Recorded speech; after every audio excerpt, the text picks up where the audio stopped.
Hey, today I'm going to be making a design on this little 4x6 canvas panel. I'm going to use my Acmer S1 Laser Engraver, which I did receive the Acmer S1 as a gift from Acmer so that I could create some content. But let's see how this does.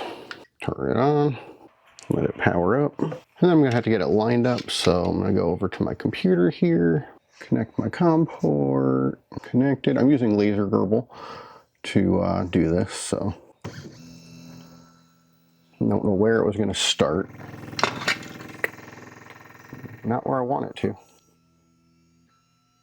So I'm going to have to adjust where my image is, because it should be taking basically the entire height that I'm able to print, or engrave, I guess, and the edge of everything else, which actually that didn't work out well either. So I'll fix this and I'll start the video again. I'm just trying to make sure this is center between left and right. I'm going to get my focusing disc or sheet. Double check that again because I walked away from it. Now the Acmer S1 has a very specific focusing distance, so that's why they include this. It's a little piece of 2mm acrylic. And I want this to go over a little more again. Not quite where I want it yet. This one should work, hopefully. See about right there. See where it is on the other side, hopefully about the same. Yes, perfect. Okay, so now I'm going to put it in the center of it. Set my little focusing sheet down under it. Turn this little knob here to release it so I can lower it down. I want to lower it until it's just touching it. Tighten that. Remove your focusing little square. Okay, looks like it is ready for me to send it to the machine. There we go. Now we'll just let this run. I'll probably do a sped up version so you don't have to sit and watch the whole thing.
Okay, looks like we're getting to the end.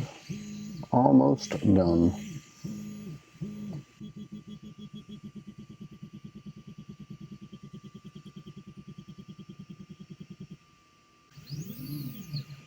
And there we have it. It is all done. Make sure when you're done printing or engraving with your S1, you take their cleaning sheet here and clean your laser. It just gets the residue off of it from the engravings. But let's take a look at the results here. So they look pretty nice. You can see a little bit of scorching on the sides, but that might wipe off, might not. It's recommended to use like masking tape on it so that that doesn't happen. But this was only my second time using my Acmer S1, and I am super happy with it, very satisfied, and I would definitely recommend picking one of these up. If you'd like to get an Acmer S1 for yourself, you can do that through the product link in this video's description. If you do, I will earn a small commission since it will be an affiliate link. Thank you for watching. Subscribe so you don't miss my next project, and have a great day.